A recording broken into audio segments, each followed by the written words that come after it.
2001, A Space Odyssey. Forward. Behind every man now alive stand 30 ghosts, for that is the ratio by which the dead outnumber the living.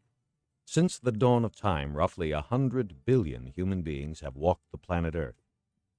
Now this is an interesting number, for by a curious coincidence there are approximately 100 billion stars in our local universe, the Milky Way. So for every man who has ever lived in this universe, there shines a star. But every one of those stars is a sun, often far more brilliant and glorious than the small, nearby star we call the sun. And many, perhaps most of those alien suns have planets circling them. So almost certainly there is enough land in the sky to give every member of the human species back to the first ape man, his own private, world-sized heaven, or hell. How many of those potential heavens and hells are now inhabited, and by what manner of creatures, we have no way of guessing. The very nearest is 1,000,000 times farther away than Mars or Venus, those still remote goals of the next generation. But the barriers of distance are crumbling. One day we shall meet our equals, or our masters, among the stars. Men have been slow to face this prospect. Some still hope that it may never become reality. Increasing numbers, however, are asking, why have such meetings not occurred already, since we ourselves are about to venture into space? Why not, indeed? Here is one possible answer to that very reasonable question. But please remember, this is only a work of fiction. The truth, as always, will be far stranger.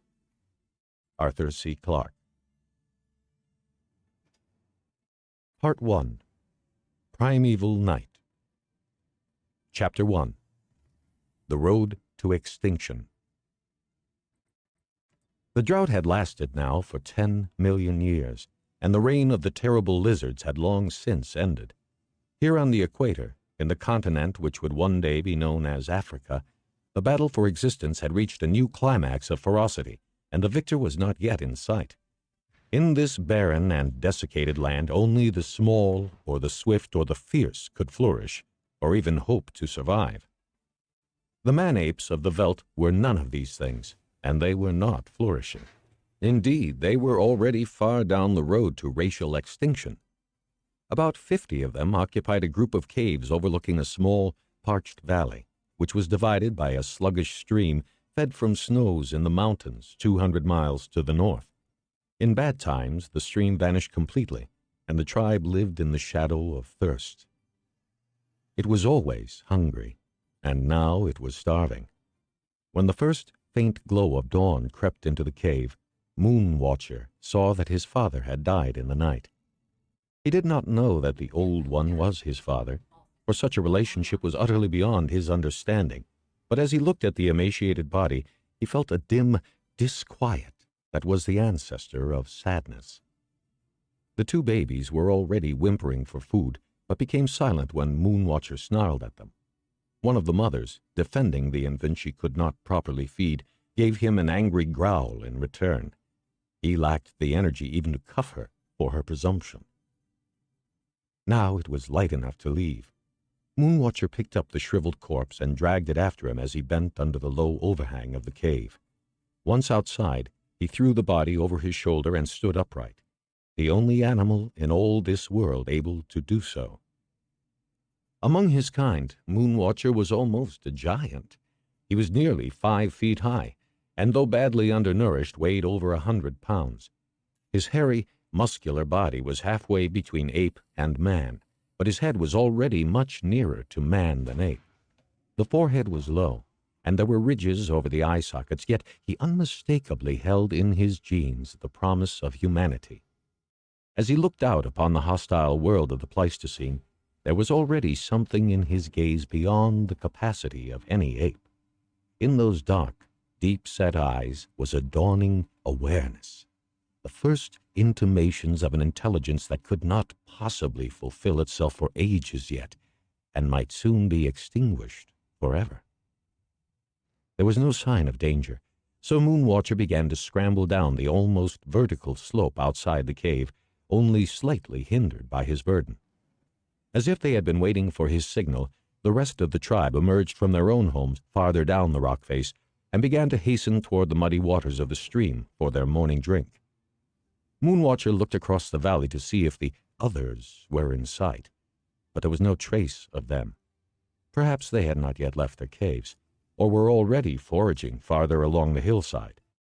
Since they were nowhere to be seen, Moonwatcher forgot them. He was incapable of worrying about more than one thing at a time. First, he must get rid of the old one. But this was a problem that demanded little thought.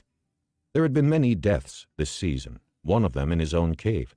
He had only to put the corpse where he had left the new baby at the last quarter of the moon, and the hyenas would do the rest. They were already waiting, where the little valley fanned out into the savannah, almost as if they had known that he was coming. Moonwatcher left the body under a small bush. All the earlier bones were already gone, and hurried back to rejoin the tribe. He never thought of his father again.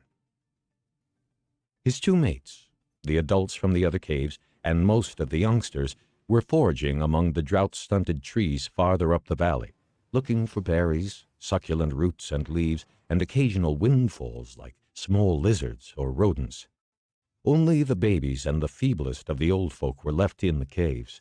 If there was any surplus food at the end of the day's searching, they might be fed. If not, the hyenas would soon be in luck once more. But this day was a good one. Though as Moonwatcher had no real remembrance of the past, he could not compare one time with another. He had found a hive of bees in the stump of a dead tree, and so had enjoyed the finest delicacy that his people could ever know. He still licked his fingers from time to time as he led the group homeward in the late afternoon. Of course, he had also collected a fair number of stings, but he had scarcely noticed them. He was now as near to contentment as he was ever likely to be, for though he was still hungry, he was not actually weak with hunger. That was the most to which any man-ape could ever aspire. His contentment vanished when he reached the stream. The others were there. They were there every day, but that did not make it any the less annoying. There were about 30 of them, and they could not have been distinguished from the members of Moonwatcher's own tribe. As they saw him coming, they began to dance, shake their arms, and shriek on their side of the stream, and his own people replied in kind. And that was all that happened. Though the man-apes often fought and wrestled one another, their disputes very seldom resulted in serious injuries. Having no claws or fighting canine teeth, and being well protected by hair, they could not inflict much harm on one another. In any event, they had little surplus energy for such unproductive behavior. Snarling and threatening was a much more efficient way of asserting their points of view. The confrontation lasted about 5 minutes. Then the display died out as quickly as it had begun, and everyone drank his fill of the muddy water. Honor had been satisfied. Each group had staked its claim to its own territory. This important business having been settled, the tribe moved off along its side of the river. The nearest worthwhile grazing was now more than a mile from the caves, and they had to share it with a herd of large, antelope-like beasts who barely tolerated their presence. They could not be driven away, for they were armed with ferocious daggers on their foreheads, the natural weapons which the man-apes did not possess. So Moonwatcher and his companions chewed berries and fruit and leaves and fought off the pangs of hunger, while all around them, competing for the same fodder, was a potential source of more food than they could ever hope to eat.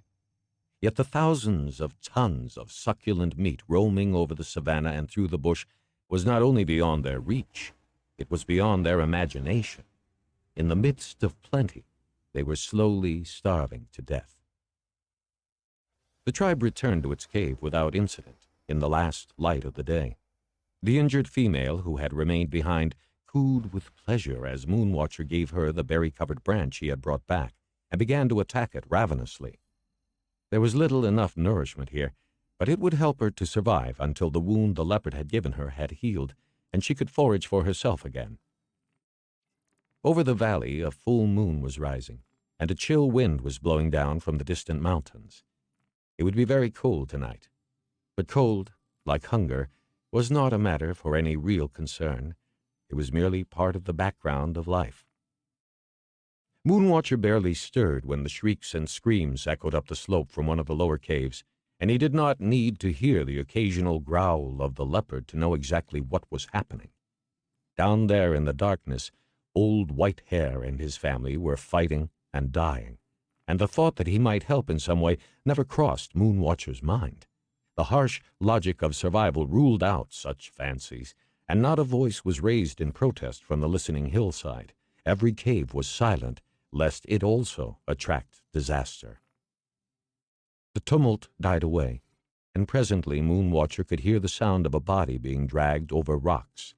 That lasted only a few seconds, then the leopard got a good hold on its kill. It made no further noise as it padded silently away, carrying its victim effortlessly in its jaws.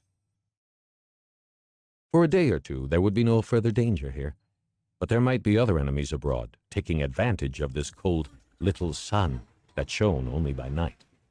If there was sufficient warning, the smaller predators could sometimes be scared away by shouts and screams. Moonwatcher crawled out of the cave, clambered onto a large boulder beside the entrance, and squatted there to survey the valley. Of all the creatures who had yet walked on earth, the man-apes were the first to look steadfastly at the moon, and though he could not remember it, when he was very young, Moonwatcher would sometimes reach out and try to touch that ghostly face rising above the hills. He had never succeeded, and now he was old enough to understand why. For first, of course, he must find a high enough tree to climb. Sometimes he watched the valley, and sometimes he watched the moon, but always he listened. Once or twice he dozed off, but he slept with a hair-trigger alertness, and the slightest sound would have disturbed him. At the great age of 25, he was still in full possession of all his faculties. If his luck continued, and he avoided accidents, disease, predators, and starvation, he might survive for as much as another 10 years. The night wore on, cold and clear, without further alarms, and the moon rose slowly amid equatorial constellations that no human eye would ever see. In the caves, between spells of fitful dozing and fearful waiting, were being born the nightmares of generations yet to be. And twice there passed slowly across the sky, rising up to the zenith and descending into the east, a dazzling point of light, more brilliant than any star. Chapter 2. The New Rock. Late that night, Moonwatcher suddenly awoke. Tired out by the day's exertions and disasters, he had been sleeping more soundly than usual, yet he was instantly alert at the first faint scrabbling down in the valley. He sat up in the fetid darkness of the cave, straining his senses out into the night, and fear crept slowly into his soul. Never in his life, already twice as long as most members of his species could expect, had he heard a sound like this. The great cats approached in silence, and the only thing that betrayed them was a rare slide of earth or the occasional cracking of a twig. Yet this was a continuous crunching noise that grew steadily louder. It seemed that some enormous beast was moving through the night, making no attempt at concealment and ignoring all obstacles. Once Moonwatcher heard the unmistakable sound of a bush being uprooted. The elephants in Dinotheria did this often enough, but otherwise they moved as silently as the cats. And then there came a sound which Moonwatcher could not possibly have identified, for it had never been heard before in the history of the world. It was the clank of metal upon stone. Moonwatcher came face to face with the New Rock when he led the tribe down to the river in the first light of morning. He had almost forgotten the terrors of the night, because nothing had happened after that initial noise, so he did not even associate this strange thing with danger or with fear. There was, after all, nothing in the least alarming about it. It was a rectangular slab, 3 times his height, but narrow enough to span with his arms, and it was made of some completely transparent material. Indeed, it was not easy to see except when the rising sun glinted on its edges. As Moonwatcher had never encountered ice or even crystal clear water, there were no natural objects to which he could compare this apparition. It was certainly rather attractive, and though he was wisely cautious of most new things, he did not hesitate for long before sidling up to it. As nothing happened, he put out his hand and felt a cold, hard surface. After several minutes of intense thought, he arrived at a brilliant explanation. It was a rock, of course, and it must have grown during the night. There were many plants that did this, white, pulpy things shaped like pebbles that seemed to shoot up during the hours of darkness. It was true that they were small and round, whereas this was large and sharp-edged, but greater and later philosophers than Moonwatcher would be prepared to overlook equally striking exceptions to their theories. This really superb piece of abstract thinking led Moonwatcher, after only 3 or 4 minutes, to a deduction which he immediately put to the test.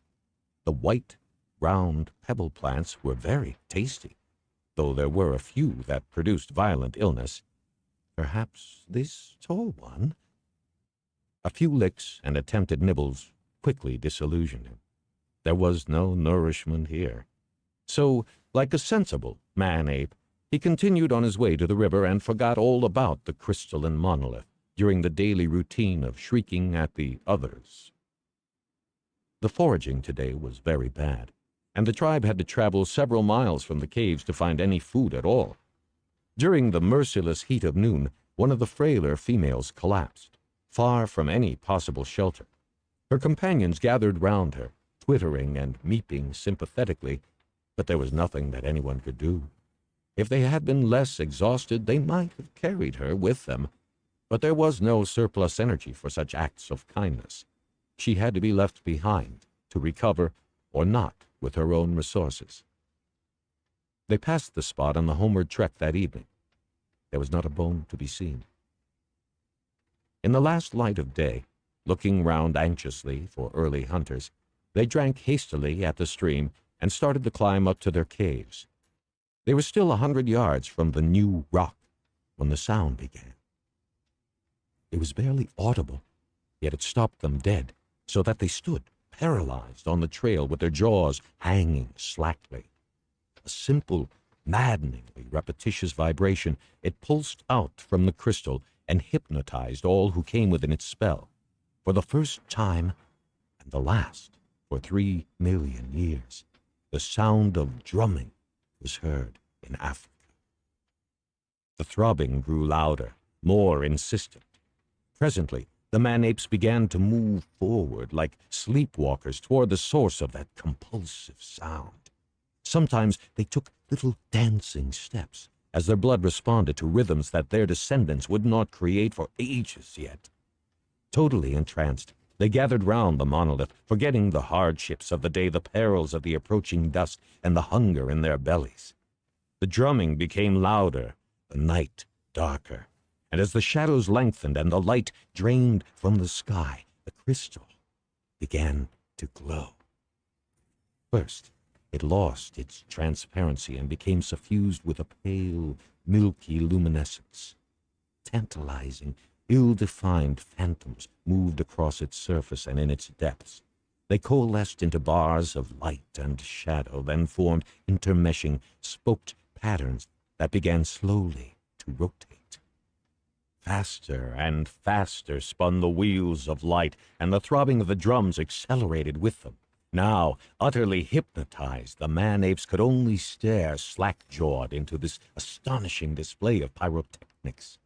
They had already forgotten the instincts of their forefathers and the lessons of a lifetime. Not one of them ordinarily would have been so far from his cave so late in the evening, for the surrounding brush was full of frozen shapes and staring eyes, as the creatures of the night suspended their business to see what would happen next.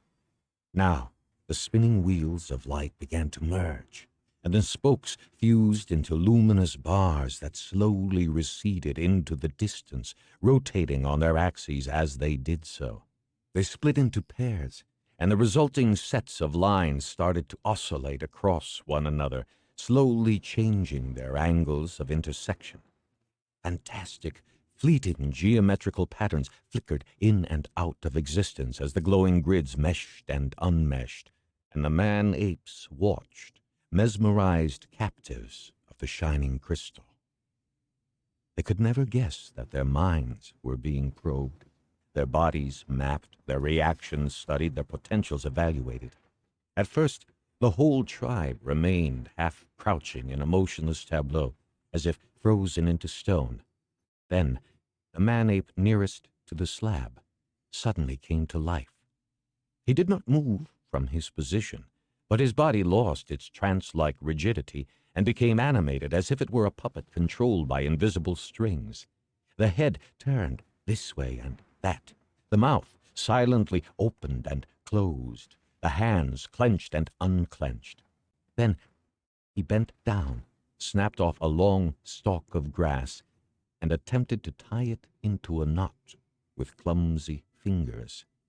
He seemed to be a thing possessed, struggling against some spirit or demon who had taken over control of his body. He was panting for breath, and his eyes were full of terror as he tried to force his fingers to make movements more complex than any that they had ever attempted before. Despite all his efforts, he succeeded only in breaking the stalk into pieces. As the fragments fell to the ground, the controlling influence left him, and he froze once more into immobility. Another man-ape came to life and went through the same routine.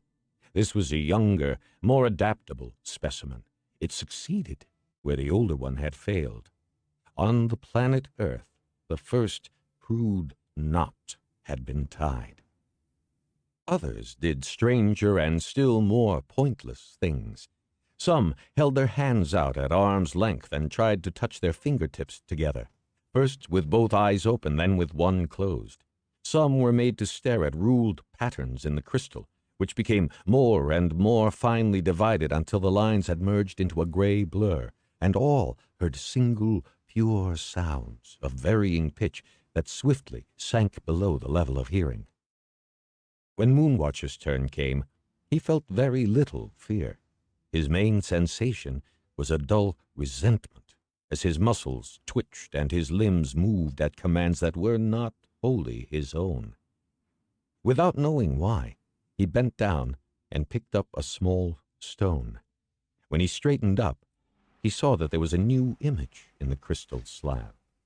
The grids and the moving, dancing patterns had gone. Instead, there was a series of concentric circles surrounding a small black disk. Obeying the silent orders in his brain, he pitched the stone with a clumsy, overarm throw. It missed the target by several feet. "Try again," said the command. He searched around until he had found another pebble. This time it hit the slab with a ringing, bell-like tone. He was still a long way off, but his aim was improving. At the fourth attempt, he was only inches from the central bullseye. A feeling of indescribable pleasure, almost sexual in its intensity, flooded his mind. Then the control relaxed. He felt no impulse to do anything except to stand and wait. One by one, every member of the tribe was briefly possessed. Some succeeded, but most failed at the tasks they had been set, and all were appropriately rewarded by spasms of pleasure or of pain. Now, there was only a uniform, featureless glow in the great slab, so that it stood like a block of light superimposed on the surrounding darkness. As if waking from a sleep, the man-apes shook their heads and presently began to move along the trail to their place of shelter.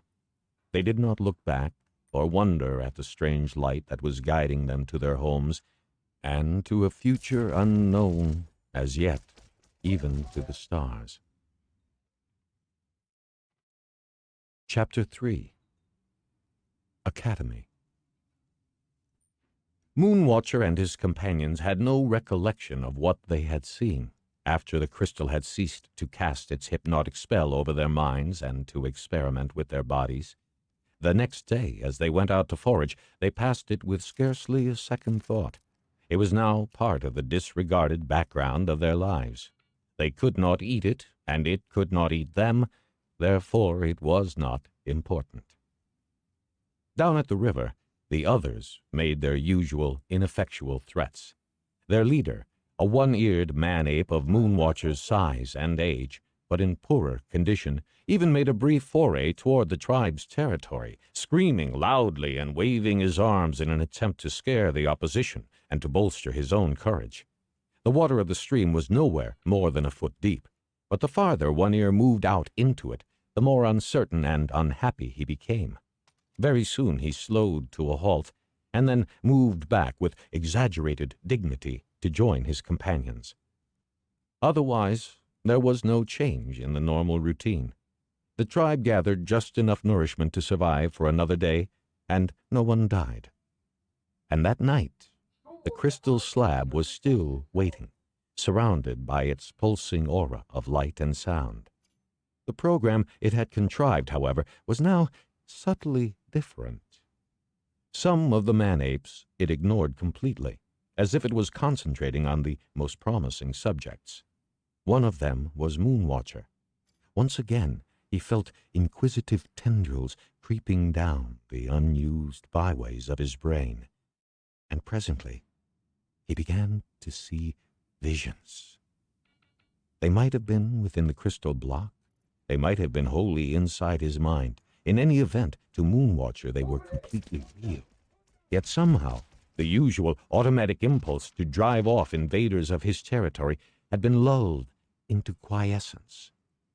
He was looking at a peaceful family group, differing in only one respect from the scenes he knew: the male, female, and 2 infants that had mysteriously appeared before him were gorged and replete with sleek and glossy pelts, and this was a condition of life that Moonwatcher had never imagined. Unconsciously, he felt his own protruding ribs.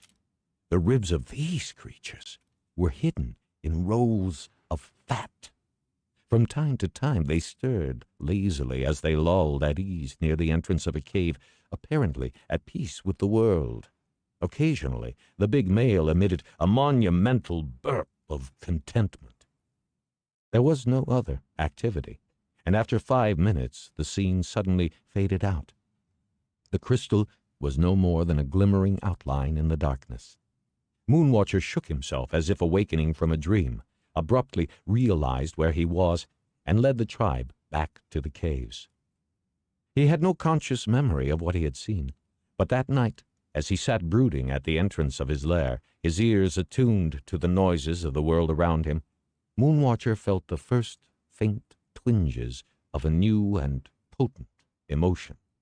It was a vague and diffuse sense of envy, of dissatisfaction with his life. He had no idea of its cause, still less of its cure, but discontent had come into his soul, and he had taken one small step toward humanity. Night after night, the spectacle of those 4 plump man-apes was repeated, until it had become a source of fascinated exasperation, serving to increase Moonwatcher's eternal, gnawing hunger. The evidence of his eyes could not have produced this effect. It needed psychological reinforcement. There were gaps in Moonwatcher's life now that he would never remember, when the very atoms of his simple brain were being twisted into new patterns. If he survived, those patterns would become eternal, for his genes would pass them on to future generations. It was a slow, tedious business, but the crystal monolith was patient. Neither it nor its replicas scattered across half the globe expected to succeed with all the scores of groups involved in the experiment. 100 failures would not matter when a single success could change the destiny of the world. By the time of the next new moon, the tribe had seen one birth and two deaths. One of these had been due to starvation. The other had occurred during the nightly ritual, when a man-ape had suddenly collapsed while attempting to tap two pieces of stone delicately together. At once, the crystal had darkened, and the tribe had been released from the spell, but the fallen man-ape had not moved, and by the morning, of course, the body was gone. There had been no performance the next night. The crystal was still analyzing its mistake. The tribe streamed past it through the gathering dusk, ignoring its presence completely. The night after, it was ready for them again. The four plump man-apes were still there, and now they were doing extraordinary things. Moonwatcher began to tremble uncontrollably. He felt as if his brain would burst and wanted to turn away his eyes, but that remorseless mental control would not relax its grip. He was compelled to follow the lesson to the end, though all his instincts revolted against it.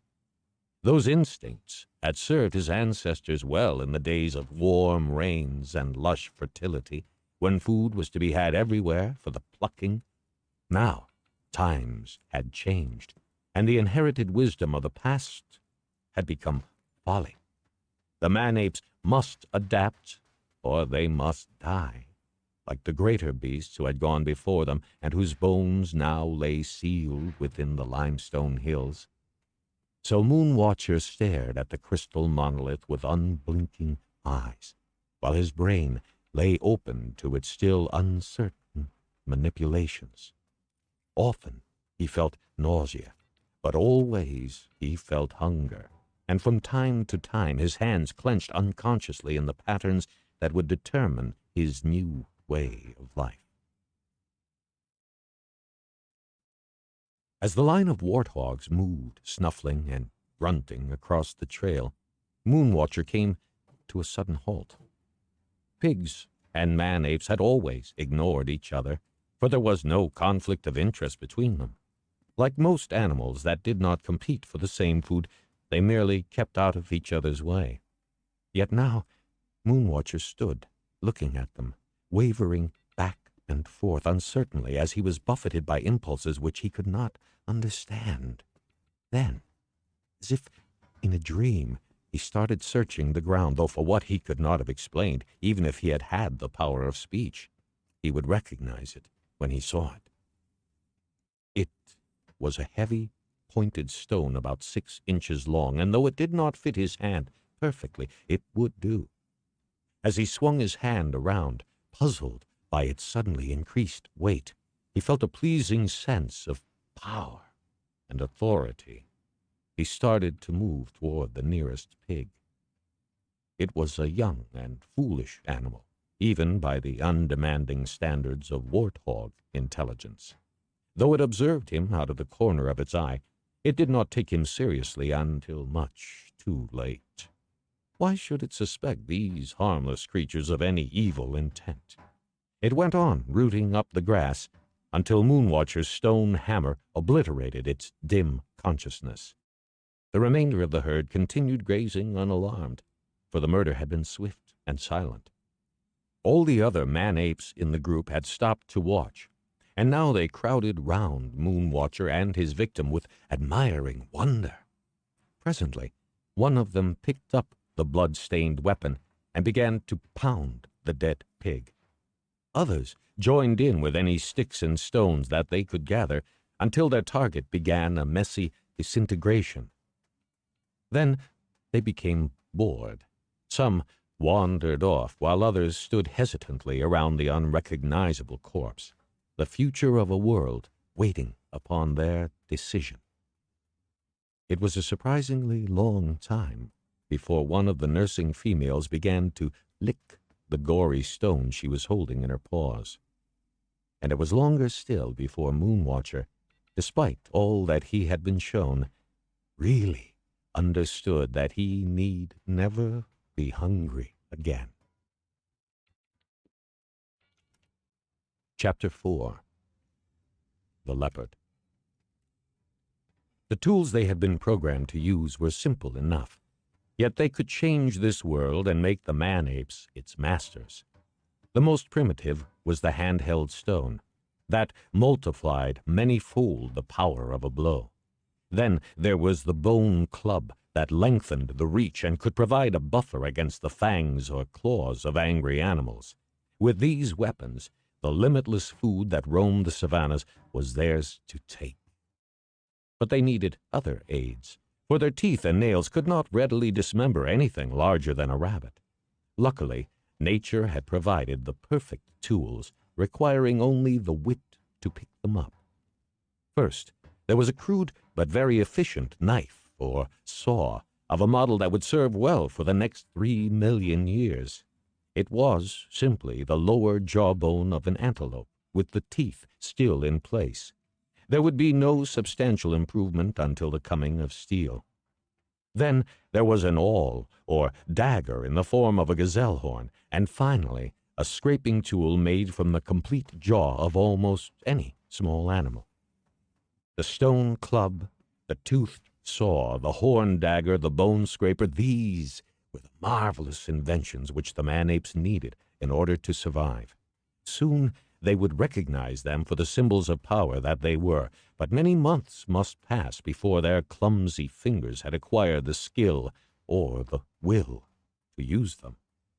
Perhaps, given time, they might by their own efforts have come to the awesome and brilliant concept of using natural weapons as artificial tools.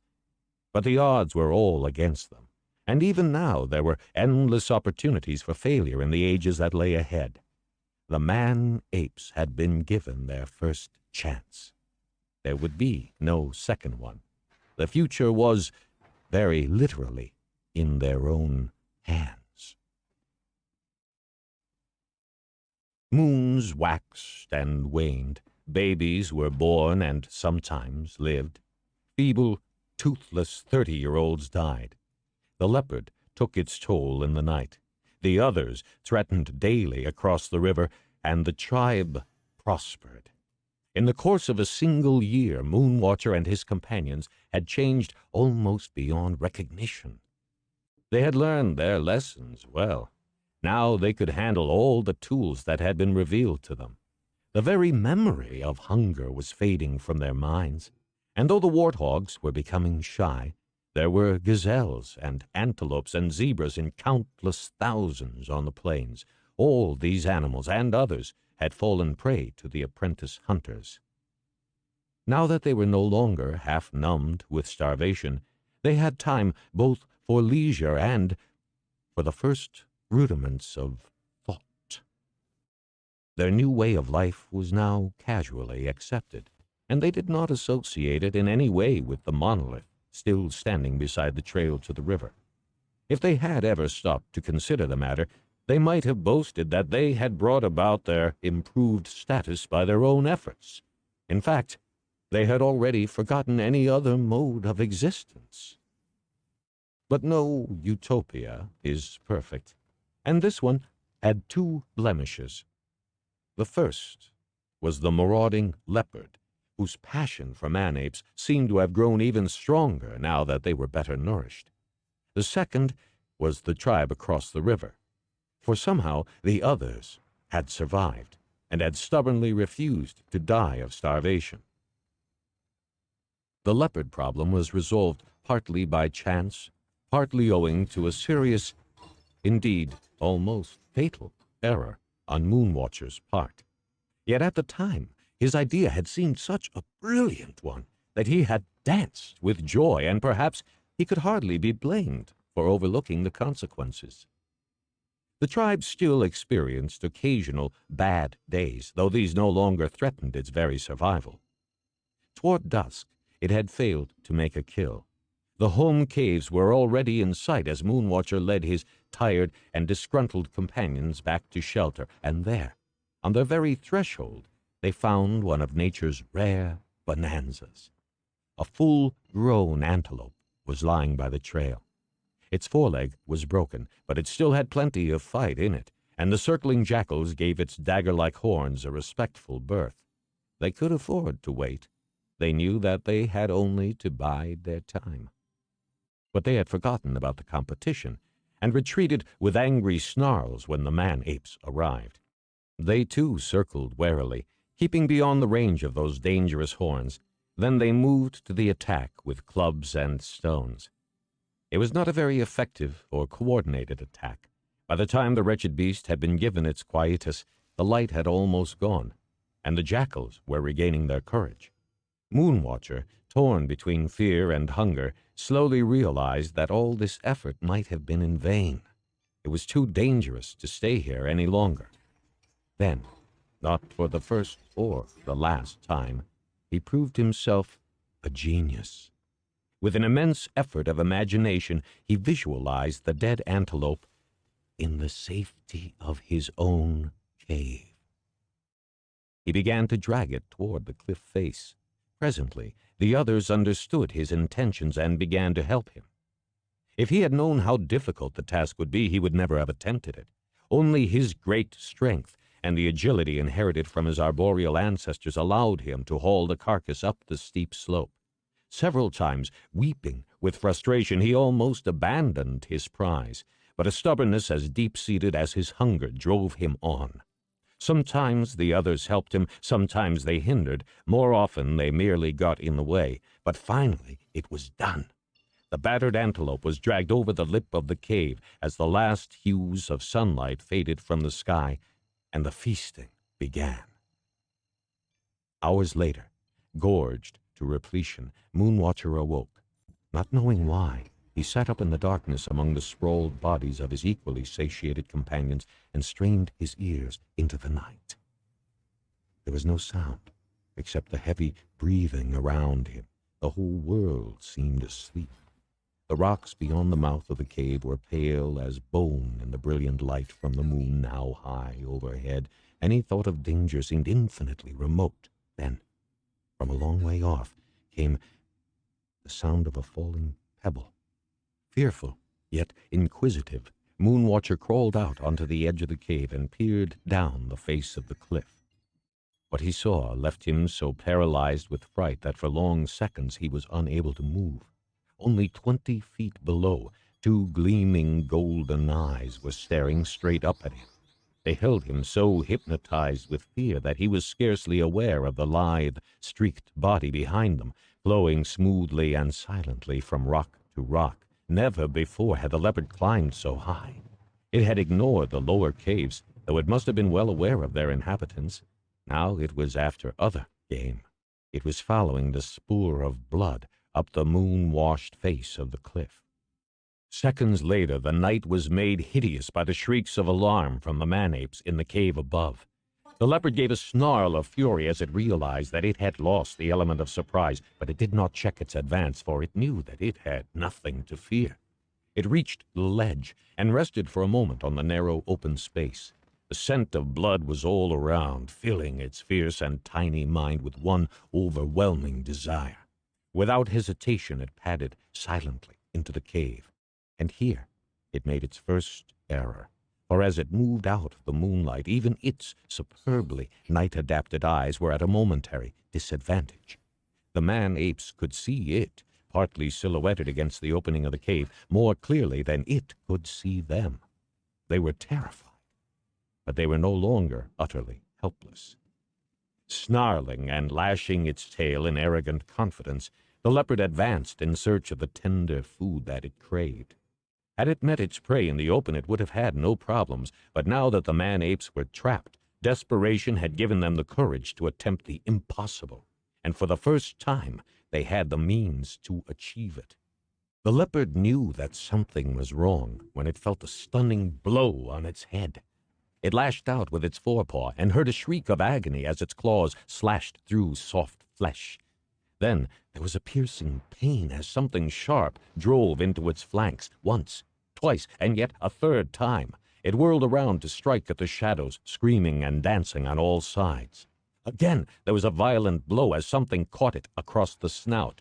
Its teeth snapped on a white, moving blur, only to grate uselessly upon dead bone. And now In a final, unbelievable indignity, its tail was being dragged out by the roots. It whirled around, throwing its insanely daring tormentor against the wall of the cave. Yet whatever it did, it could not escape the rain of blows inflicted on it by crude weapons wielded by clumsy but powerful hands. Its snarls ran the gamut from pain to alarm, from alarm to outright terror. The implacable hunter was now the victim, and was desperately trying to retreat. And then it made its second mistake, for in its surprise and fright it had forgotten where it was. Or perhaps it had been dazed or blinded by the blows rained on its head. Whatever the case, it bolted abruptly from the cave. There was a horrible screech as it went toppling out into space. Ages later, it seemed, there came a thud as it crashed into an outcropping halfway down the cliff. Thereafter, the only sound was the sliding of loose stones, which quickly died away into the night. For a long time, intoxicated by victory, Moonwatcher stood dancing and gibbering at the entrance of the cave. He rightly sensed that his whole world had changed, and that he was no longer a powerless victim of the forces around him. Then he went back into the cave and, for the first time in his life, had an unbroken night's sleep. In the morning, they found the body of the leopard at the foot of the cliff. Even in death, it was some time before anyone dared to approach the vanquished monster. But presently they closed in upon it with their bone knives and saws. It was very hard work, and they did no hunting that day. Chapter 5. Encounter in the Dawn. As he led the tribe down to the river in the dim light of dawn, Moonwatcher paused uncertainly at a familiar spot. Something, he knew, was missing, but what it was he could not remember. He wasted no mental effort on the problem, for this morning he had more important matters on his mind. Like thunder and lightning and clouds and eclipses, the great block of crystal had departed as mysteriously as it had come. Having vanished into the non-existent past, it never troubled Moonwatcher's thoughts again. He would never know what it had done to him, and none of his companions wondered, as they gathered round him in the morning mist, why he had paused for a moment here on the way to the river. From their side of the stream, in the never-violated safety of their own territory, the others first saw Moonwatcher and a dozen males of his tribe as a moving frieze against the dawn sky. At once they began to scream their daily challenge, but this time there was no answer. Steadily, purposefully, above all, silently, Moonwatcher and his band descended the low hillock that overlooked the river, and as they approached, the others became suddenly quiet. Their ritual rage ebbed away to be replaced by a mounting fear. They were dimly aware that something had happened, and that this encounter was unlike all those that had ever gone before. The bone clubs and knives that Moonwatcher's group carried did not alarm them, for they did not understand their purpose. They only knew that their rivals' movements were now imbued with determination and with menace. The party stopped at the water's edge, and for a moment the others' courage revived. Led by one ear, they half-heartedly resumed their battle chant. It lasted only a few seconds before a vision of terror struck them dumb. Moonwatcher raised his arms high into the air, revealing the burden that until now had been concealed by the hirsute bodies of his companions. He was holding a stout branch, and impaled upon it was the bloody head of the leopard. The mouth had been jammed open with a stick, and the great fangs gleamed a ghastly white in the first rays of the rising sun. Most of the others were too paralyzed with fright to move, but some began a slow, stumbling retreat. That was all the encouragement that Moonwatcher needed. Still holding the mangled trophy above his head, he started to cross the stream. After a moment's hesitation, his companions splashed after him. When Moonwatcher reached the far side, One Ear was still standing his ground. Perhaps he was too brave or too stupid to run. Perhaps he could not really believe that this outrage was actually happening. Coward or hero, it made no difference in the end, as the frozen snarl of death came crashing down upon his uncomprehending head. Shrieking with fright, the others scattered into the bush, but presently they would return, and soon they would forget their lost leader. For a few seconds, Moonwatcher stood uncertainly above his new victim, trying to grasp the strange and wonderful fact that the dead leopard could kill again. Now he was master of the world, and he was not quite sure what to do next. But he would think of something. Chapter 6. Ascent of Man. A new animal was abroad on the planet, spreading slowly out from the African heartland. It was still so rare that a hasty census might have overlooked it among the teeming billions of creatures roving over land and sea. There was no evidence as yet that it would prosper, or even survive, on this world where so many mightier beasts had passed away. Its fate still wavered in the balance. In the 100,000 years since the crystals had descended upon Africa, the man-apes had invented nothing. But they had started to change, and had developed skills which no other animal possessed. Their bone clubs had increased their reach and multiplied their strength. They were no longer defenseless against the predators with whom they had to compete. The smaller carnivores they could drive away from their own kills, the larger ones they could at least discourage and sometimes put to flight. Their massive teeth were growing smaller, for they were no longer essential. The sharp-edged stones that could be used to dig out roots or to cut and saw through tough flesh or fiber had begun to replace them, with immeasurable consequences. No longer were the man-apes faced with starvation when their teeth became damaged or worn. Even the crudest tools could add many years to their lives. And as their fangs diminished, the shape of their face started to alter.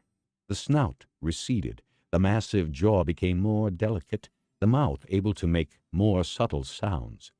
Speech was still 1,000,000 years away, but the first steps toward it had been taken. And then the world began to change. In 4 great waves, with 200,000 years between their crests, the ice ages swept by, leaving their mark on all the globe. Outside the tropics, the glaciers slew those who had prematurely left their ancestral home, and everywhere they winnowed out the creatures who could not adapt. When the ice had passed, so had much of the planet's early life, including the man-apes. But unlike so many others, they had left descendants. They had not merely become extinct, they had been transformed. The tool makers had been remade by their own tools. For in using clubs and flints, their hands had developed a dexterity found nowhere else in the animal kingdom, permitting them to make still better tools, which in turn had developed their limbs and brains yet further. It was an accelerating, cumulative process, and at its end was man. The first true men had tools and weapons only a little better than those of their ancestors 1,000,000 years earlier, but they could use them with far greater skill. And somewhere in the shadowy centuries that had gone before, they had invented the most essential tool of all, though it could be neither seen nor touched. They had learned to speak, and so had won their first great victory over time. Now, the knowledge of one generation could be handed on to the next, so that each age could profit from those that had gone before. Unlike the animals who knew only the present, man had acquired a past, and he was beginning to grope toward a future. He was also learning to harness the forces of nature. With the taming of fire, he had laid the foundations of technology and left his animal origins far behind. Stone gave way to bronze and then to iron. Hunting was succeeded by agriculture. The tribe grew into the village into the town. Speech became eternal, thanks to certain marks on stone and clay and papyrus. Presently, he invented philosophy and religion, and he peopled the sky, not altogether inaccurately, with gods. As his body became more and more defenseless, so his means of offense became steadily more frightful. With stone and bronze and iron and steel, he had run the gamut of everything that could pierce and slash, and quite early in time he had learned how to strike down his victims from a distance. The spear, the bow, the gun, and finally the guided missile had given him weapons of infinite range and all but infinite power. Without those weapons, often though he had used them against himself, man would never have conquered his world. Into them he had put his heart and soul, and for ages they had served him well. But now, as long as they existed, he was living on borrowed time. Part 2. TMA 1. Chapter 7. Special Flight. No matter how many times you left Earth, Dr. Heywood Floyd told himself, the excitement never really palled. He had been to Mars once, to the Moon 3 times, and to the various space stations more often than he could remember. Yet as the moment of takeoff approached, he was conscious of a rising tension, a feeling of wonder and awe, yes, and of nervousness, which put him on the same level as any Earth lover about to receive his first baptism of space. The jet that had rushed him here from Washington, after that midnight briefing with the President, was now dropping down toward one of the most familiar yet most exciting landscapes in all the world. There lay the first 2 generations of the space age, spanning 20 miles of the Florida coast. To the south, outlined by winking red warning lights, were the giant gantries of the Saturns and Neptunes that had set men on the path to the planets and had now passed into history. Near the horizon, a gleaming silver tower bathed in floodlights, stood the last of the Saturn V's, for almost 20 years a national monument and place of pilgrimage. Not far away, looming against the sky like a man-made mountain, was the incredible bulk of the Vehicle Assembly Building, still the largest single structure on Earth. But these things now belonged to the past, and he was flying toward the future. As they banked, Dr. Floyd could see below him a maze of buildings, then a great airstrip, then a broad, dead-straight scar across the flat Florida landscape, the multiple rails of a giant launching track. At its end, surrounded by vehicles and gantries, a spaceplane lay gleaming in a pool of light, being prepared for its leap to the stars.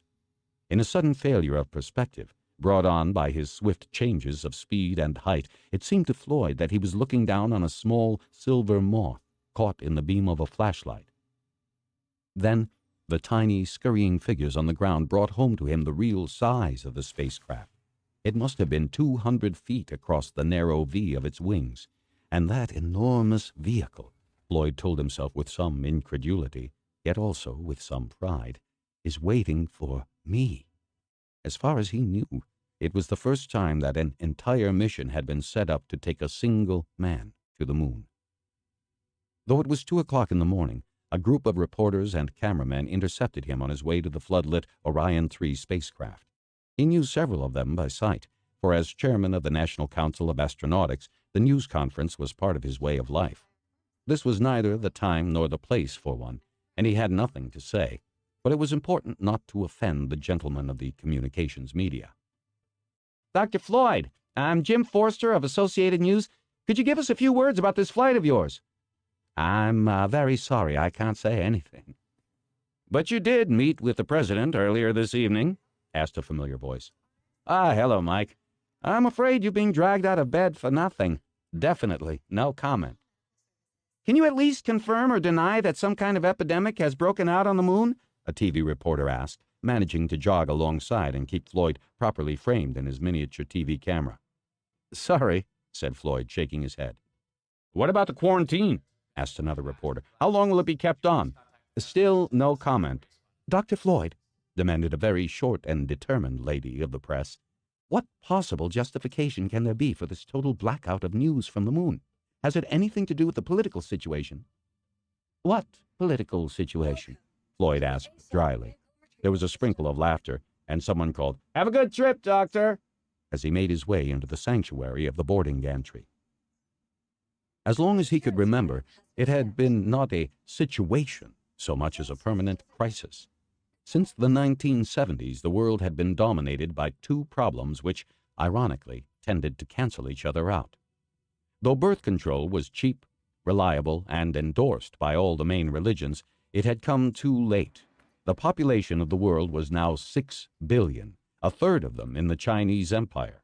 Laws had even been passed in some authoritarian societies limiting families to 2 children, but their enforcement had proved impracticable.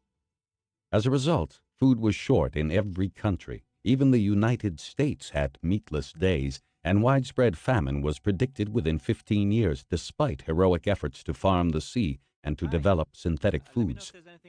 With the need for international cooperation more urgent than ever, there were still as many frontiers as in any earlier age. In a million years, the human race had lost few of its aggressive instincts. Along symbolic lines visible only to politicians, the 38 nuclear powers watched one another with belligerent anxiety. Among them, they possessed sufficient megatonnage to remove the entire surface crust of the planet.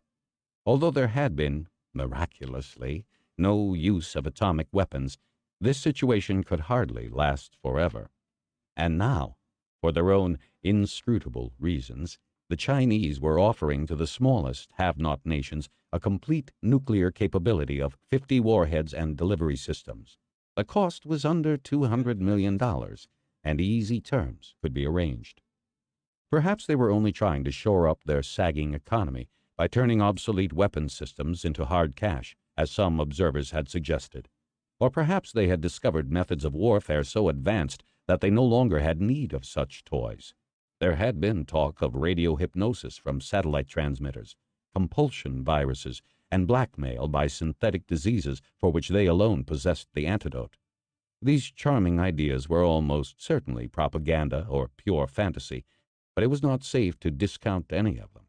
Every time Floyd took off from Earth, he wondered if it would still be there when the time came to return. The trim stewardess greeted him as he entered the cabin. "Good morning, Dr. Floyd. I'm Miss Simmons. I'd like to welcome you aboard on behalf of Captain Tynes and our co-pilot, First Officer Ballard." "Thank you," said Floyd with a smile, wondering why stewardesses always had to sound like robot tour guides. "Takeoff's in 5 minutes," she said, gesturing into the empty 20-passenger cabin. "You can take any seat you want, but Captain Tynes recommends the forward window seat on the left if you want to watch the docking operations." "I'll do that," he answered, moving toward the preferred seat. The stewardess fussed over him a while, and then moved to her cubicle at the rear of the cabin.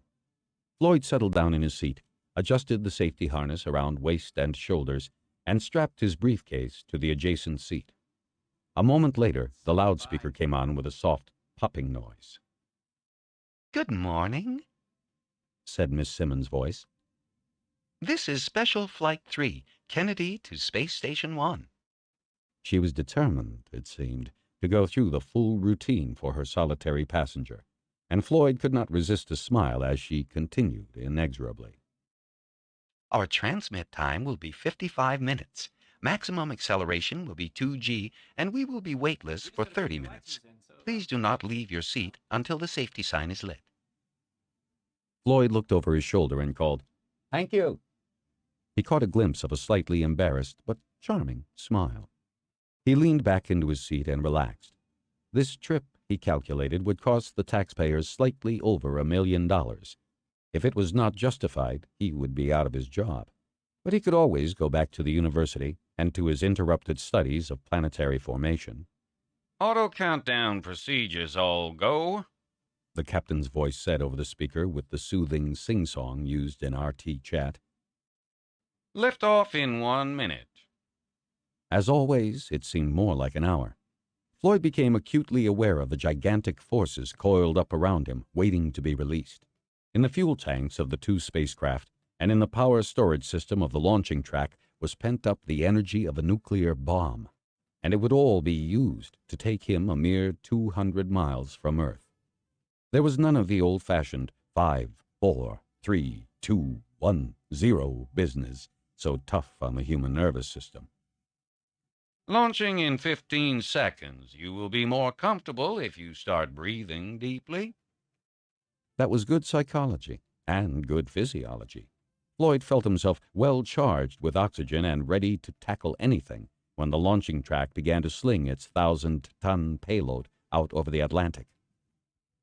It was hard to tell when they lifted from the track and became airborne, but when the roar of the rockets suddenly doubled its fury and Floyd found himself sinking deeper and deeper into the cushions of his seat, he knew that the first stage engines had taken over.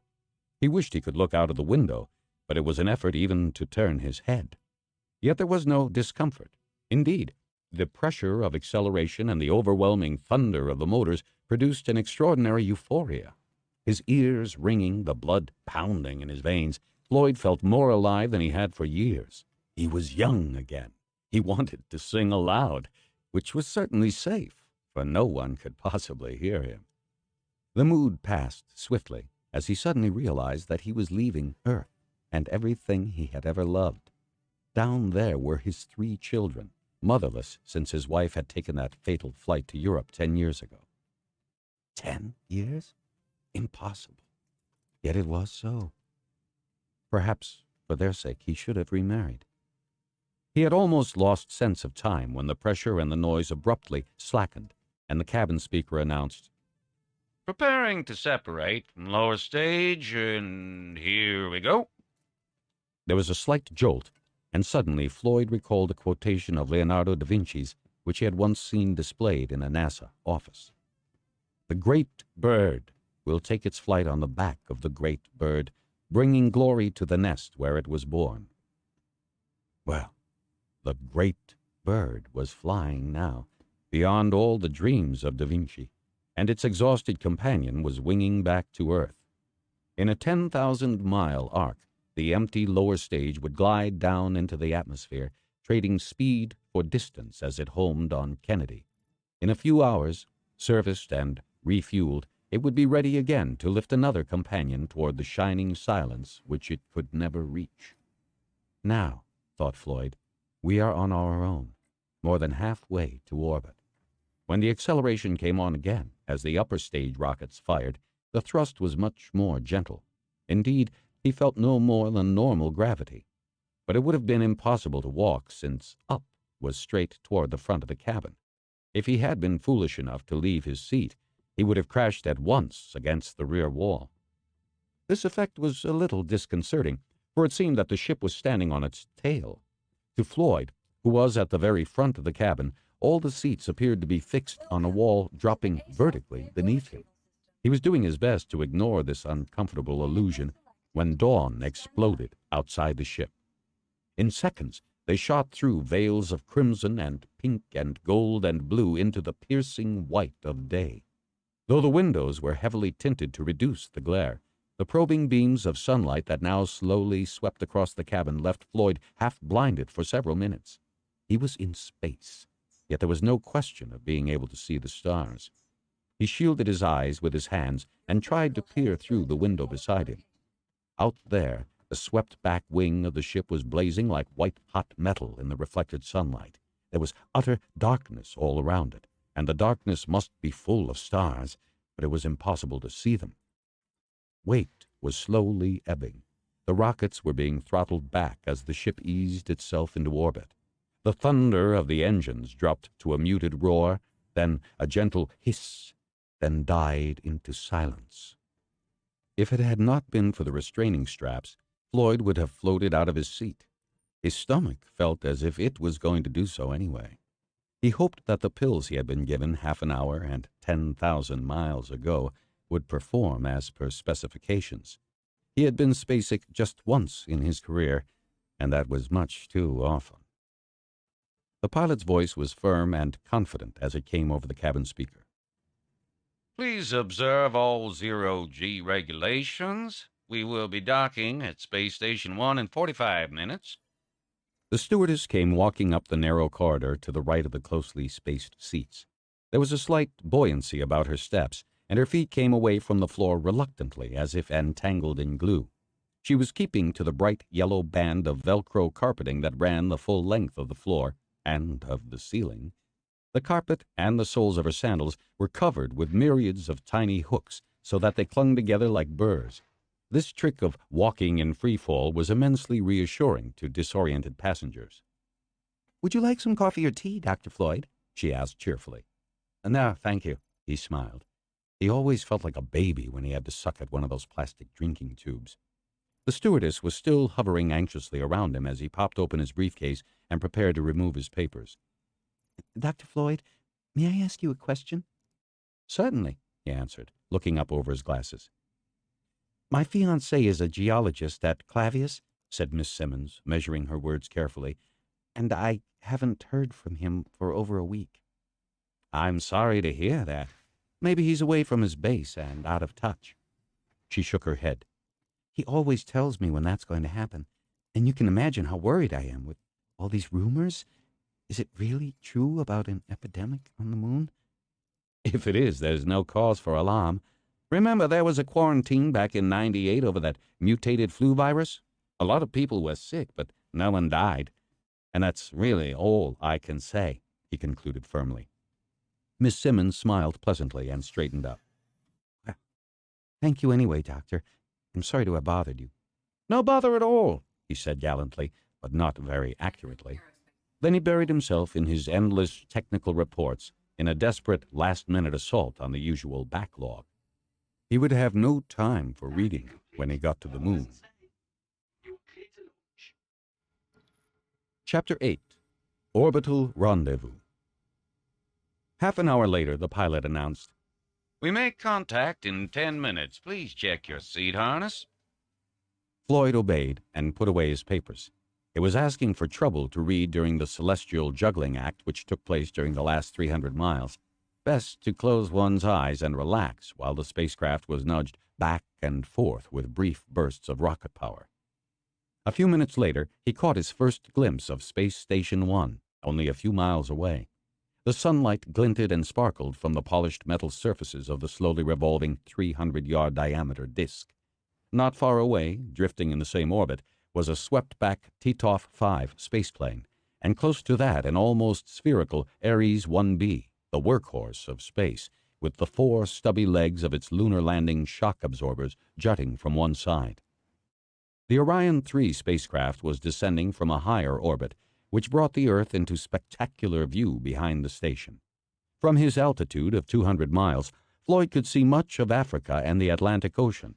There was considerable cloud cover, but he could still detect the blue-green outlines of the Gold Coast. The central axis of the space station, with its docking arms extended, was now slowly swimming toward them.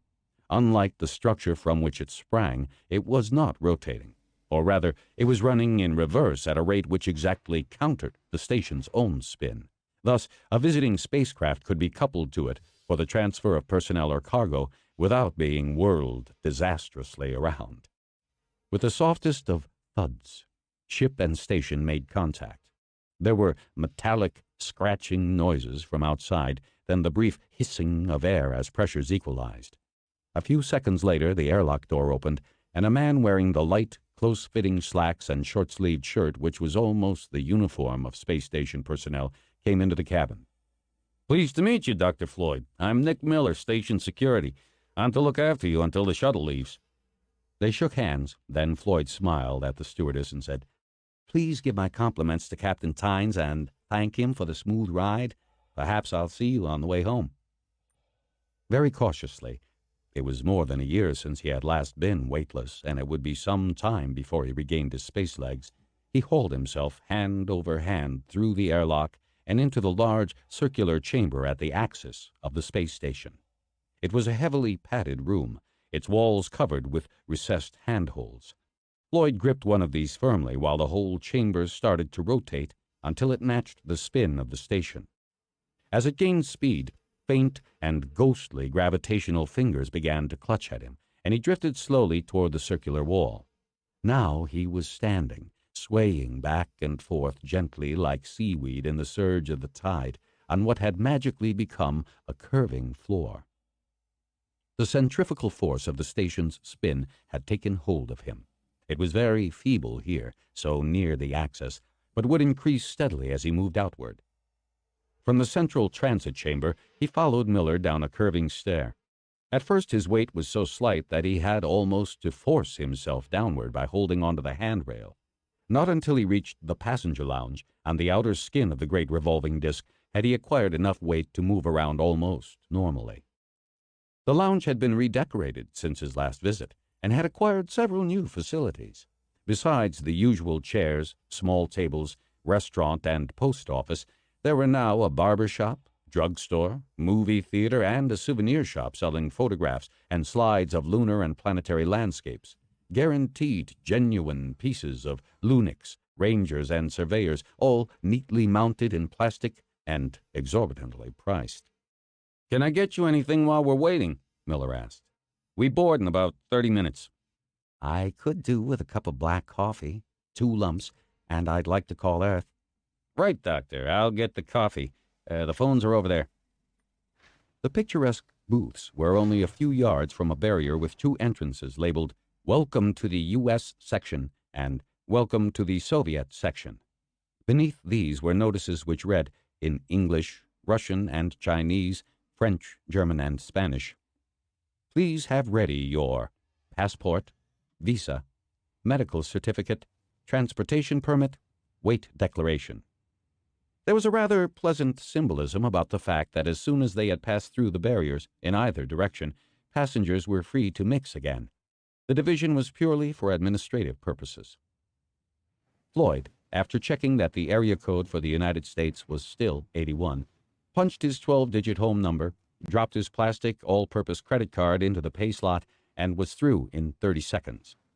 Washington was still sleeping, for it was several hours to dawn, but he would not disturb anyone. His housekeeper would get the message from the recorder as soon as she awoke. "Miss Fleming, this is Dr. Floyd. Sorry I had to leave in such a hurry. Would you please call my office and ask them to collect the car? It's at Dulles Airport, and the key is with Mr. Bailey, Senior Flight Control Officer. Next, will you call the Chevy Chase Country Club and leave a message for the secretary? I definitely won't be able to play in the tennis tournament next weekend. Give my apologies. I'm afraid they were counting on me. Then call Downtown Electronics and tell them that if the video in my study isn't fixed by, Wednesday, they can take the damn thing back." He paused for breath and tried to think of any other crises or problems that might arise during the days ahead. "If you run short of cash, speak to the office. They can get urgent messages to me, but I may be too busy to answer. Give my love to the children and say I'll be back as soon as I can. Oh, hell. Here's someone I don't want to see. I'll call from the moon if I can. Goodbye." Floyd tried to duck out of the booth, but it was too late. He had already been spotted. Bearing down on him through the Soviet section exit was Dr. Dmitry Moisevich of the USSR Academy of Science.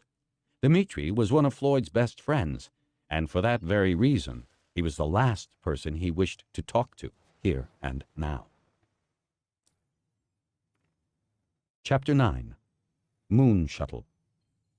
The Russian astronomer was tall, slender, and blond, and his unlined face belied his 55 years, the last 10 of which had been spent building up the giant radio observatory on the far side of the moon, where 2,000 miles of solid rock would shield it from the electronic racket of Earth.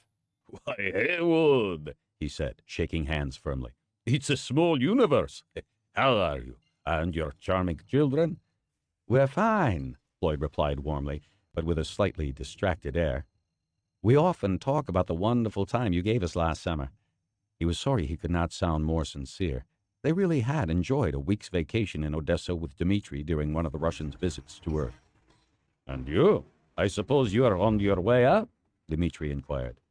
Yes. My flight leaves in half an hour," answered Floyd. "Do you know Mr. Miller?" The security officer had now approached and was standing at a respectful distance holding a plastic cup full of coffee. "Of course. But please put that down, Mr. Miller. This is Dr. Floyd's last chance to have a civilized drink. Let's not waste it. No, I insist." They followed Dmitri out of the main lounge into the observation section, and soon were sitting at a table under a dim light watching the moving panorama of the stars. Space Station 1 revolved once a minute, and the centrifugal force generated by this slow spin produced an artificial gravity equal to the moon's. This, it had been discovered, was a good compromise between Earth gravity and no gravity at all. Moreover, it gave moonbound passengers a chance to become acclimatized. Outside the almost invisible windows, Earth and stars marched in a silent procession. At the moment, this side of the station was tilted away from the sun. Otherwise, it would have been impossible to look out, for the lounge would have been blasted with light. Even as it was, the glare of the Earth, filling half the sky, drowned all but the brighter stars. But Earth was waning as the station orbited toward the night side of the planet. In a few minutes, it would be a huge black disk spangled with the lights of cities, and then the sky would belong to the stars. Now, Said Dmitri, after he had swiftly downed his first drink and was toying with the second. what's all this about an epidemic in the U.S. sector? I wanted to go there on this trip. No, Professor, they told me. We're very sorry, but there's a strict quarantine until further notice. I pulled all the strings I could. It was no use. Now you, tell me what's happening. Floyd groaned inwardly. Here we go again, he thought. The sooner I'm on that shuttle headed for the moon, the happier I'll be. The, quarantine is purely a safety precaution, he said cautiously. We're not even sure it's really necessary, but we don't believe in taking chances. But what is the disease? What are the symptoms? Could it be extraterrestrial? Do you want any help from our medical services? I'm sorry, Dmitri. We've been asked not to say anything at the moment. Thanks for the offer, but we can handle the situation. Said Moisevich, obviously quite unconvinced. Seems odd to me that you, an astronomer, should be sent up to the moon to look into an epidemic. I'm only an ex-astronomer. It's years since I did any real research. Now I'm a scientific expert. That means I know nothing about absolutely everything. Then, do you know what TMA1 means? Miller seemed about to choke on his drink, but Floyd was made of sterner stuff. He looked his old friend straight in the eye and said calmly, TMA1? What an odd expression. Where did you hear it? Never mind, retorted the Russian. You can't fool me. But if you've run into something you can't handle, I hope you don't leave it until too late before you yell for help. Miller looked meaningfully at his watch. Due to board in 5 minutes, Dr. Floyd, he said. I think we'd better get moving. Though he knew that they still had a good 20 minutes, Floyd got up with haste. Too much haste, for he had forgotten the 1/6 of a gravity. He grabbed the table just in time to prevent a takeoff. It was fine meeting with you, Dmitri, he said, not quite accurately. Hope you have a good trip down to Earth. I'll give you a call as soon as I'm back. As they left the lounge and checked through the U.S. transit barrier, Floyd remarked, Phew, that was close. Thanks for rescuing me. You know, Doctor, said the security officer, I hope he isn't right. Right about what? About us running into something we can't handle? That, Floyd answered with determination, is what I intend to find out. 45 minutes later, the Ares 1B lunar carrier pulled away from the station.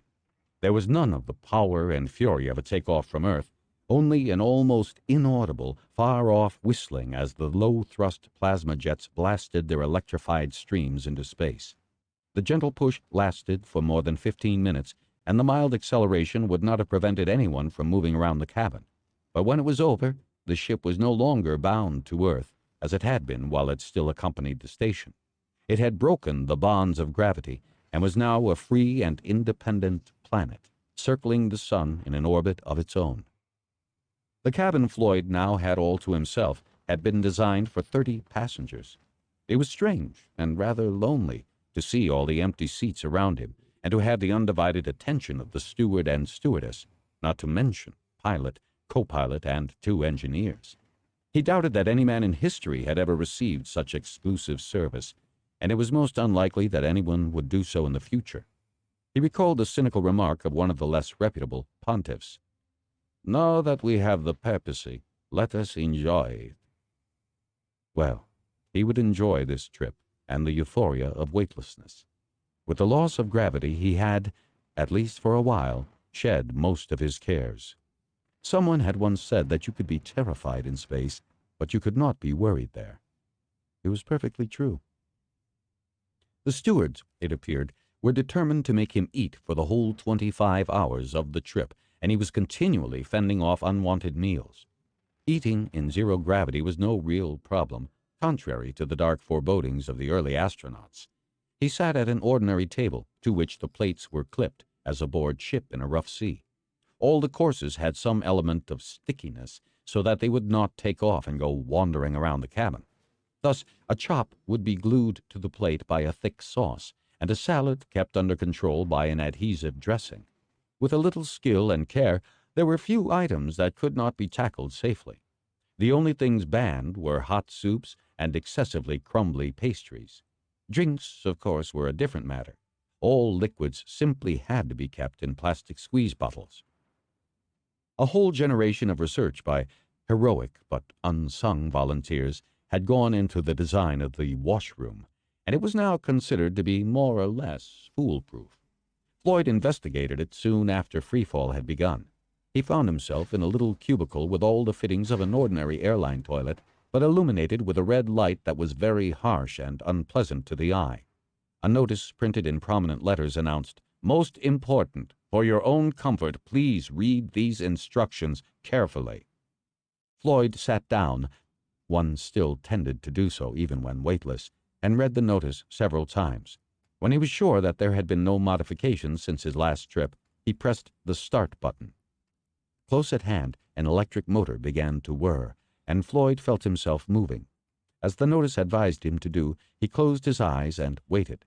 After a minute, a bell chimed softly, and he looked around. The light had now changed to a soothing pinkish white, but more important, he was under gravity again. Only the faintest vibration revealed that it was spurious gravity, caused by the carousel-like spin of the whole toilet compartment. Floyd picked up a piece of soap and watched it drop in slow motion. He judged that the centrifugal force was about a quarter of a normal gravity. But that was quite enough. It would ensure that everything moved in the right direction, in the one place where this mattered most. He pressed the stop for exit button and closed his eyes again. Weight slowly ebbed as the rotation ceased. The bell gave a double chime, and the red warning light was back. The door was then locked in the right position to let him glide out into the cabin, where he adhered as quickly as possible to the carpet. He had long ago exhausted the novelty of weightlessness, and was grateful for the Velcro slippers that allowed him to walk almost normally. There was plenty to occupy his time, even if he did nothing but sit and read. When he tired of official reports and memoranda and minutes, he would plug his foolscap-sized newspad into the ship's information circuit and scan the latest reports from Earth. One by one, he would conjure up the world's major electronic papers. He knew the codes of the more important ones by heart and had no need to consult the list on the back of his pad. Switching to the display unit's short-term memory, he would hold the front page while he quickly searched the headlines and noted the items that interested him. Each had its own two-digit reference. When he punched that, the postage stamp-sized rectangle would expand until it neatly filled the screen, and he could read it with comfort. When he had finished, he would flash back to the complete page and select a new subject for detailed examination. Floyd sometimes wondered if the newspad, and the fantastic technology behind it, was the last word in man's quest for perfect communications.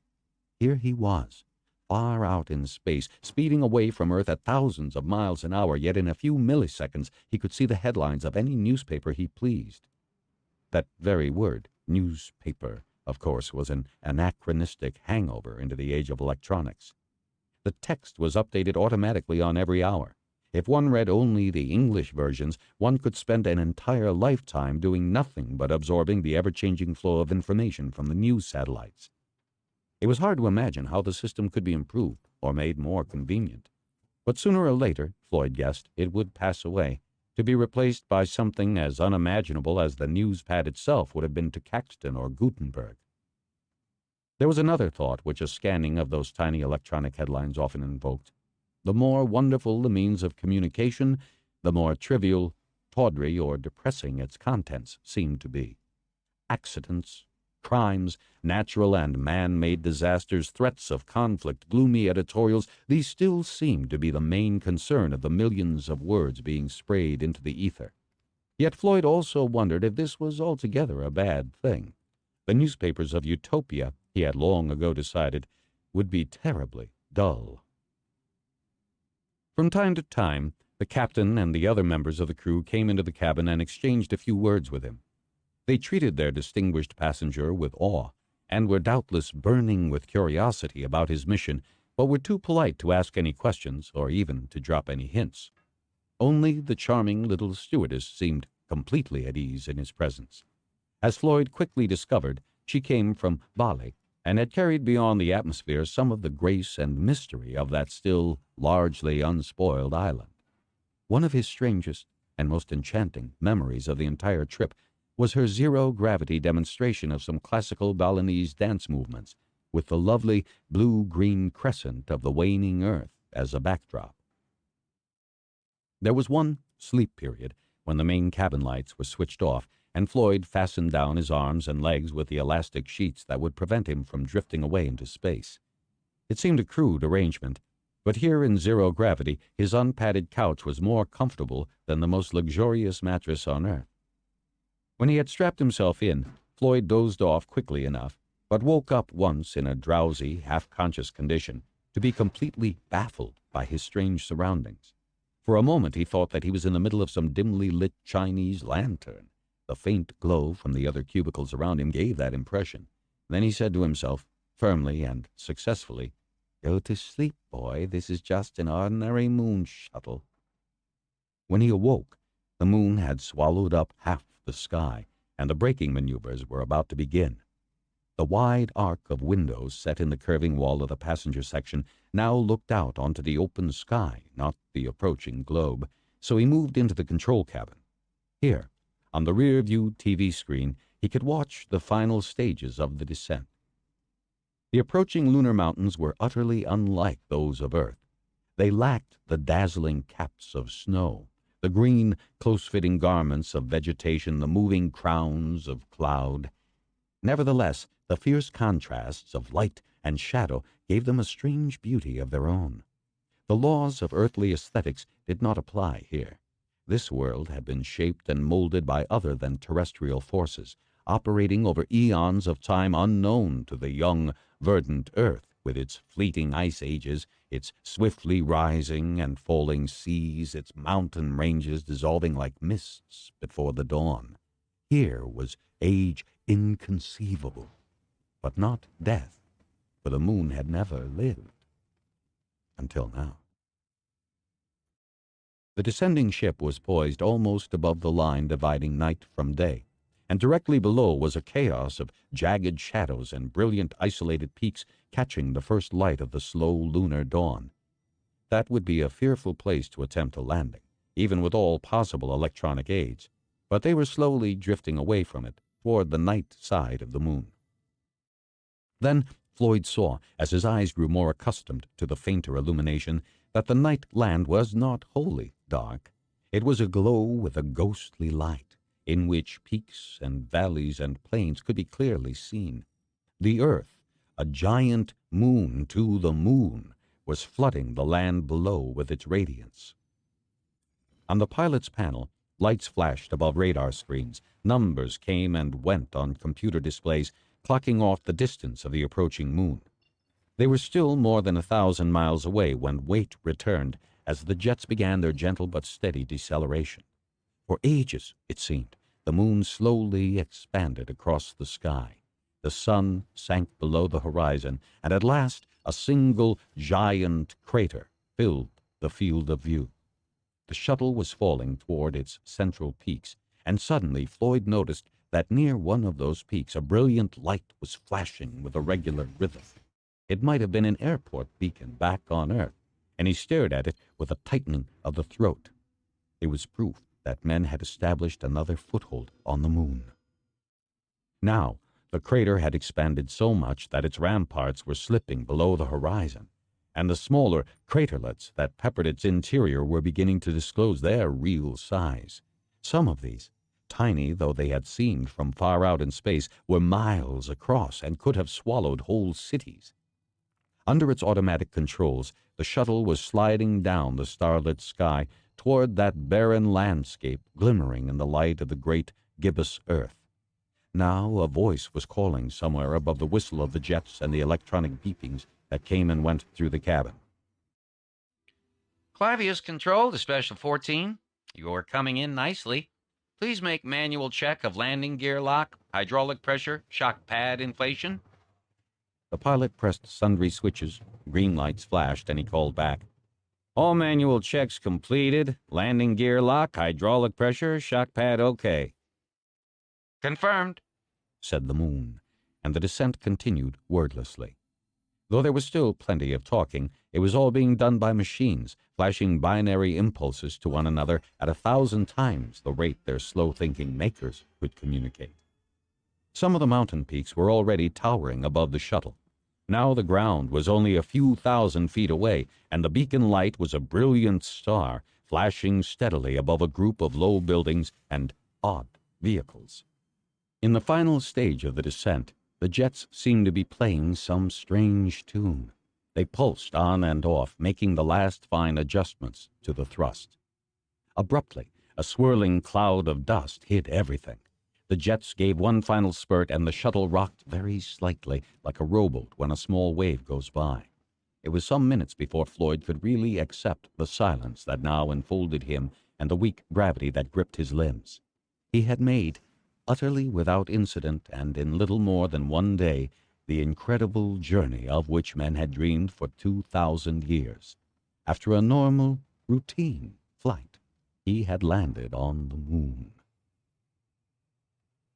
Chapter 10. Clavius Base.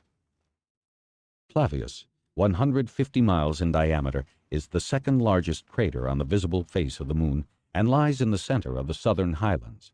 It is very old. Ages of volcanism and bombardment from space have scarred its walls and pockmarked its floor. But since the last era of crater formation, when the debris from the asteroid belt was still battering the inner planets, it had known peace for 500 million years. Now there were new, strange stirrings on and below its surface, for here man was establishing his first permanent bridgehead on the moon. Clavius Base could, in an emergency, be entirely self-supporting. All the necessities of life were produced from the local rocks, after they had been crushed, heated, and chemically processed. Hydrogen, oxygen, carbon, nitrogen, phosphorus, all these and most of the other elements could be found inside the moon, if one knew where to look for them. The base was a closed system, like a tiny working model of Earth itself, recycling all the chemicals of life. The atmosphere was purified in a vast hothouse, a large circular room buried just below the lunar surface. Under blazing lamps by night and filtered sunlight by day, acres of stubby green plants grew in a warm, moist atmosphere. They were special mutations designed for the express purpose of replenishing the air with oxygen and providing food as a byproduct. More food was produced by chemical processing systems and algae culture. Although the green scum circulating through yards of transparent plastic tubes would scarcely have appealed to a gourmet, the biochemists could convert it into chops and steaks only an expert could distinguish from the real thing. The 1,100 men and 600 women who made up the personnel of the base were all highly trained scientists or technicians, carefully selected before they had left Earth. Though lunar living was now virtually free from the hardships, disadvantages, and occasional dangers of the early days, it was still psychologically demanding and not recommended for anyone suffering from claustrophobia. Since it was expensive and time-consuming to cut a large underground base out of solid rock or compacted lava, the standard one-man living module was a room only about 6 feet wide, 10 feet long, and 8 feet high. Each room was attractively furnished and looked very much like a good motel suite, with convertible sofa, TV, small hi-fi set, and vision phone. Moreover, by a simple trick of interior decoration, the one unbroken wall could be converted by the flip of a switch into a convincing terrestrial landscape. There was a choice of 8 views. This touch of luxury was typical of the base, though it was sometimes hard to explain its necessity to the folk back on Earth. Every man and woman in Clavius had cost $100,000 in training and transport and housing. It was worth a little extra to maintain their peace of mind. This was not art for art's sake, but art for the sake of sanity. One of the attractions of life in the base, and on the moon as a whole, was undoubtedly the low gravity, which produced a sense of general well-being. However, this had its dangers, and it was several weeks before an emigrant from Earth could adapt to it. On the moon, the human body had to learn a whole new set of reflexes. It had, for the first time, to distinguish between mass and weight. A man who weighed 180 pounds on Earth might be delighted to discover that he weighed only 30 pounds on the moon. As long as he moved in a straight line at a uniform speed, he felt a wonderful sense of buoyancy. But as soon as he attempted to change course, to turn corners or to stop suddenly, then he would find that his full 180 pounds of mass, or inertia, was still there. For that was fixed and unalterable, the same on Earth, moon, sun, or in free space. Before one could be properly adapted to lunar living, therefore, it was essential to learn that all objects were now 6 times as sluggish as their mere weight would suggest. It was a lesson usually driven home by numerous collisions and hard knocks, and old lunar hands kept their distance from newcomers until they were acclimatized. With its complex of workshops, offices, storerooms, computer center, generators, garage, kitchen, laboratories, and food processing plant, Clavius Base was a miniature world in itself.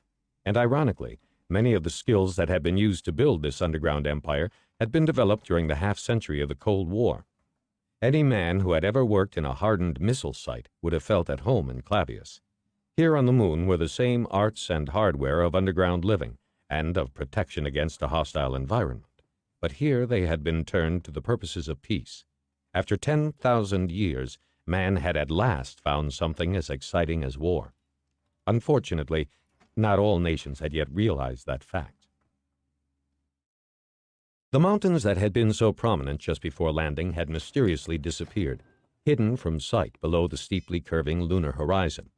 Around the spacecraft was a flat, gray plain, brilliantly lit by the slanting Earthlight.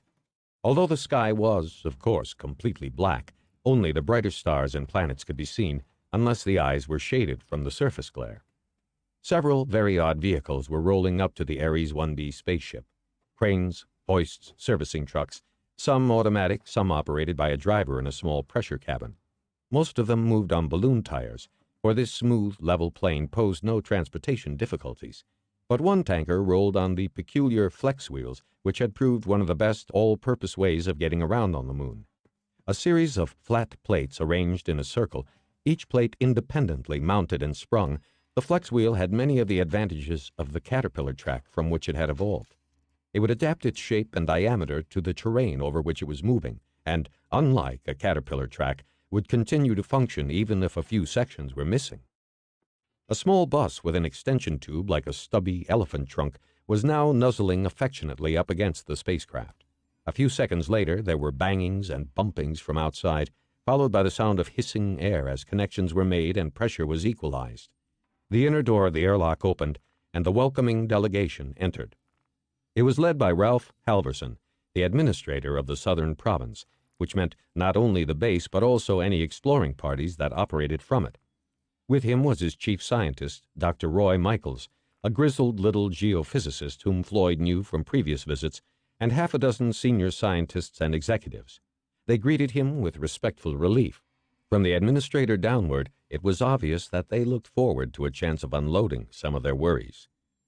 "Very pleased to have you with us, Dr. Floyd," said Halverson. "Did you have a good trip?" "Excellent," Floyd answered. "It couldn't have been better. The crew looked after me very well." He exchanged the usual small talk that courtesy demanded, while the bus rolled away from the spacecraft. By unspoken agreement, no one mentioned the reason for his visit. After traveling 1,000 feet from the landing site, the bus came to a large sign which read, "Welcome to Clavius Base, U.S. Astronautical Engineering Corps, 1994. It then dived into a cutting which took it quickly below ground level. A massive door opened ahead, then closed behind them. This happened again, and yet a third time.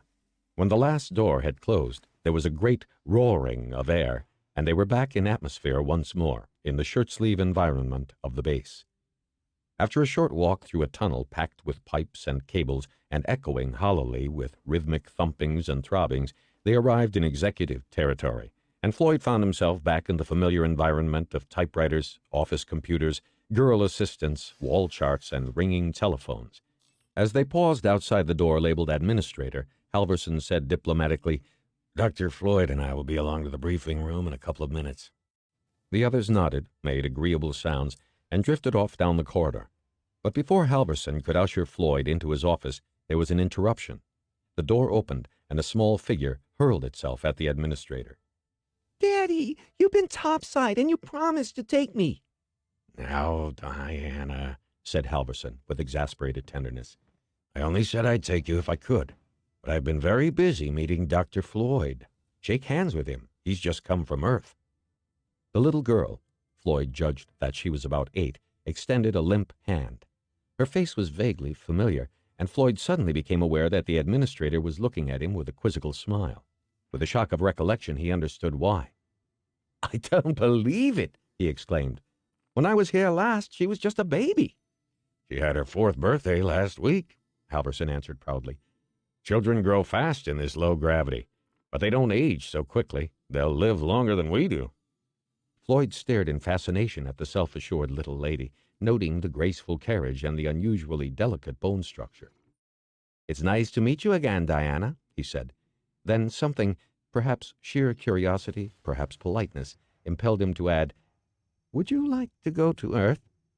Her eyes widened with astonishment. Then she shook her head. It's a nasty place. You hurt yourself when you fall down. Besides, there are too many people.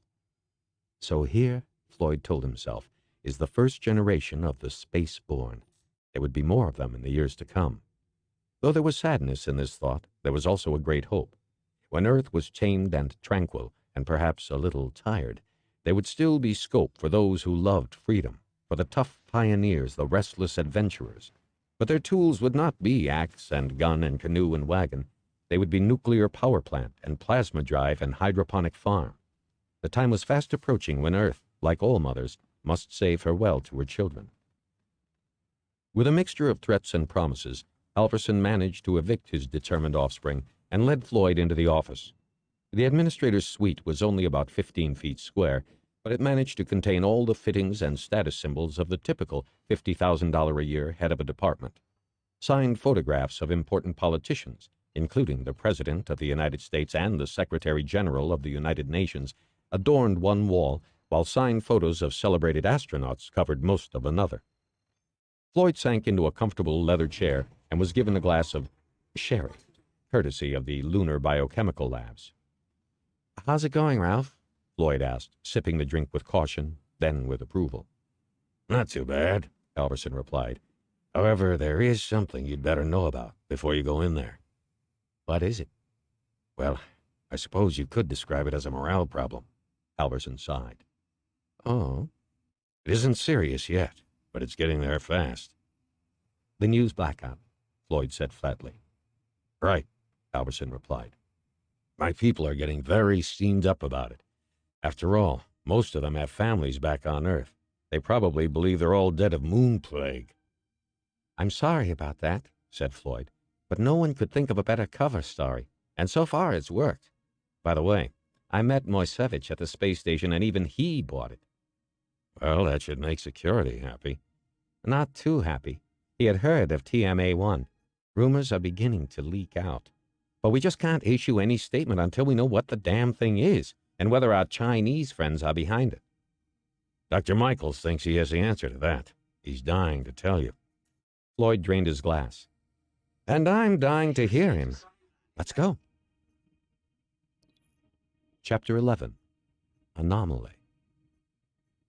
The briefing took place in a large rectangular chamber that could hold 100 people with ease. It was equipped with the latest optical and electronic displays and would have looked like a model conference room but for the numerous posters, pin-ups, notices, and amateur paintings, which indicated that it was also the center of the local cultural life.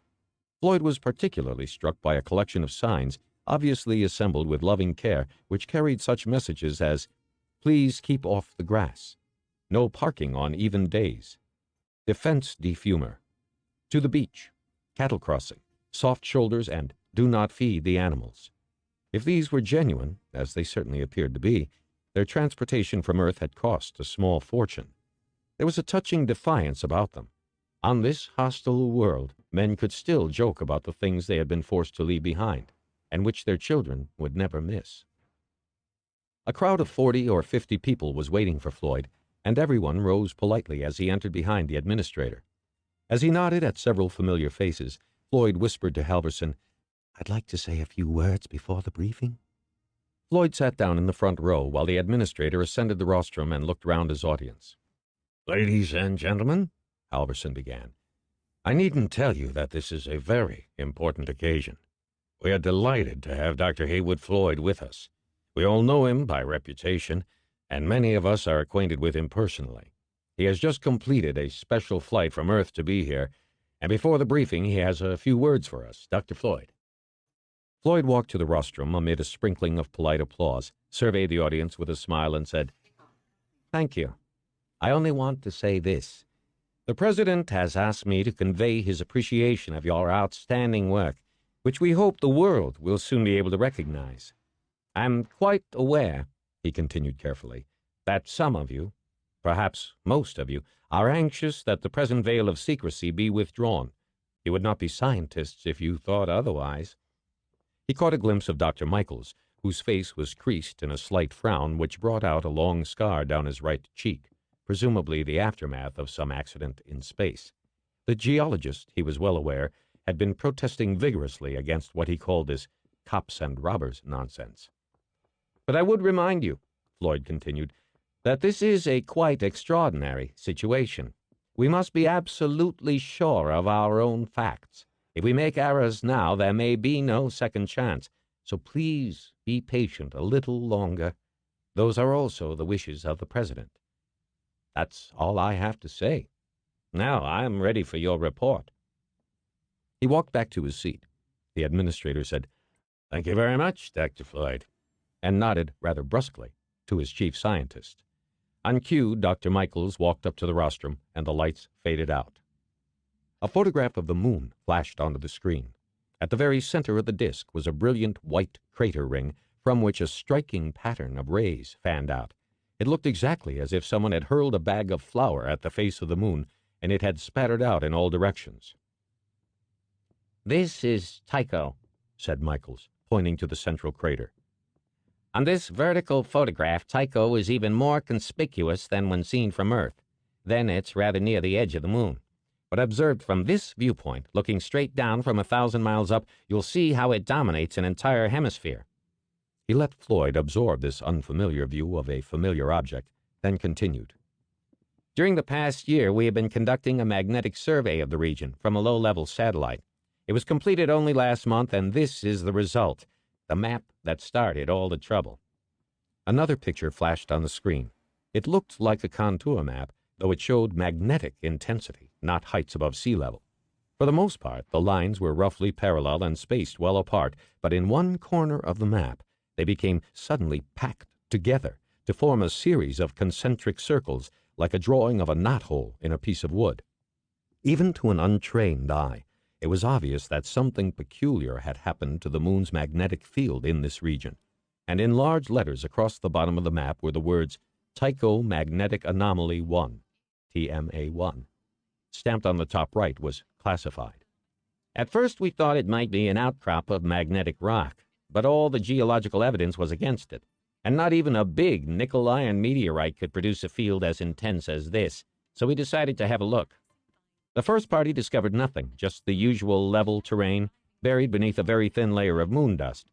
They sank a drill in the exact center of the magnetic field to get a core sample for study. 20 feet down, the drill stopped. So the survey party started to dig. Not an easy job in spacesuits, as I can assure you. What they found brought them back to base in a hurry. We sent out a bigger team with better equipment. They excavated for 2 weeks, with the result you know." The darkened assembly room became suddenly hushed and expectant as the picture on the screen changed. Though everyone had seen it many times, there was not a person who failed to crane forward as if hoping to find new details. On Earth and Moon, less than 100 people had so far been allowed to set eyes on this photograph. It showed a man in a bright red and yellow spacesuit standing at the bottom of an excavation and supporting a surveyor's rod marked off in tenths of a meter. It was obviously a night shot and might have been taken anywhere on the Moon or Mars. but until now no planet had ever produced a scene like this. The object before which the spacesuited man was posing was a vertical slab of jet-black material, about 10 feet high and 5 feet wide. It reminded Floyd somewhat ominously of a giant tombstone. Perfectly sharp-edged and symmetrical, it was so black it seemed to have swallowed up the light falling upon it. There was no surface detail at all. It was impossible to tell whether it was made of stone or metal or plastic or some material altogether unknown to man. Nice choice. TMA-1, Dr. Michaels declared, almost reverently. It looks brand new, doesn't it? I can hardly blame those who thought it was just a few years old and tried to connect it with the third Chinese expedition back in '98. But I never believed that, and now we've been able to date it positively from local geological evidence. My colleagues and I, Dr. Floyd, will stake our reputations on this. TMA-1 has nothing to do with the Chinese. Indeed, it has nothing to do with the human race, for when it was buried, there were no humans. You see, it is approximately 3 million years old. What you are now looking at is the first evidence of intelligent life beyond the Earth. Chapter 12. Journey by Earthlight. Macro Crater Province extends south from near center of visible face of moon, east of Central Crater Province, densely packed with impact craters, many large and including the largest on moon. In north, some craters fractured from impact forming mare imbrium. Rough surfaces almost everywhere except for some crater bottoms. Most surfaces in slopes, mostly 10 degrees to 12 degrees. Some crater bottoms nearly level. Landing and movement. Landing generally difficult because of rough sloping surfaces, less difficult in some level crater bottoms. Movement possible almost everywhere, but route selection required, less difficult on some level crater bottoms. Construction. Generally moderately difficult because of slope and numerous large blocks in loose material. Excavation of lava difficult in some crater bottoms. Tycho. Post Maria crater, 54 miles diameter, rim 7,900 feet above surroundings, bottom 12,000 feet deep. As the most prominent ray system on the moon, some rays extending more than 500 miles. Extract from Engineers Special Study of the Surface of the Moon, Office Chief of Engineers, Department of the Army, U.S. Geological Survey, Washington, 1961. The mobile lab, now rolling across the crater plain at 50 miles an hour, looked rather like an outsized trailer mounted on 8 flex wheels. But it was very much more than this. It was a self-contained base in which 20 men could live and work for several weeks. Indeed, it was virtually a land-going spaceship, and in an emergency it could even fly. If it came to a crevasse or canyon which was too large to detour and too steep to enter, it could hop across the obstacle on its 4 underjets. As he peered out of the window, Floyd could see stretching ahead of him a well-defined trail, where dozens of vehicles had left a hard-packed band in the friable surface of the moon. At regular intervals along the track were tall, slender rods, each carrying a flashing light. No one could possibly get lost on the 200-mile journey from Clavius Base to TMA-1, even though it was still night and the sun would not rise for several hours. The stars overhead were only a little brighter, or more numerous, than on a clear night from the high plateaus of New Mexico or Colorado. But there were 2 things in that coal-black sky that destroyed any illusion of Earth. The first was Earth itself, a blazing beacon hanging above the northern horizon.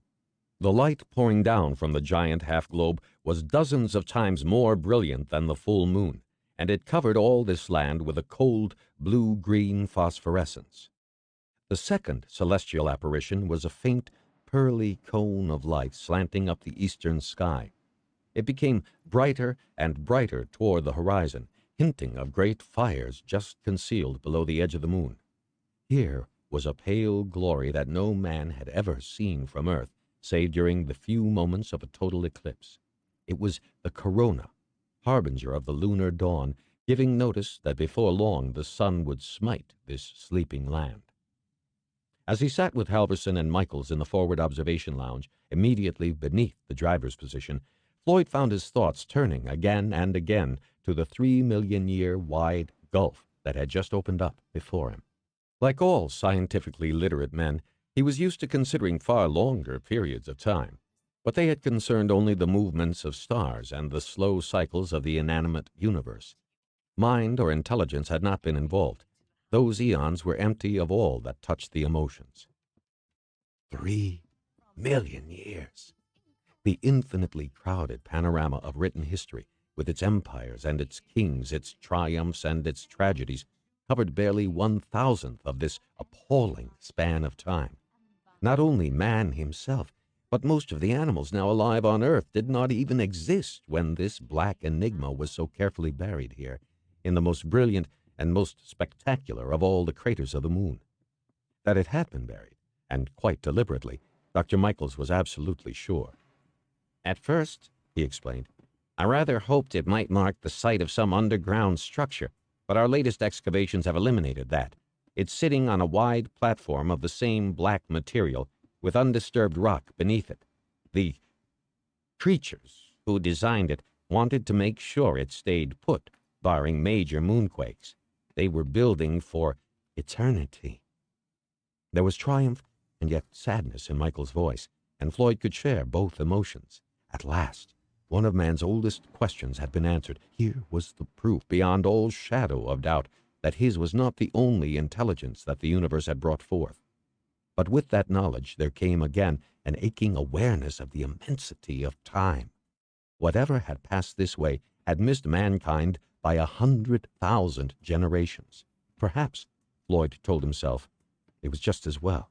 And yet, what we might have learned from creatures who could cross space while our ancestors were still living in trees. A few hundred yards ahead, a signpost was coming up over the moon's strangely close horizon. At its base was a tent-shaped structure covered with shining silver foil, obviously for protection against the fierce heat of day.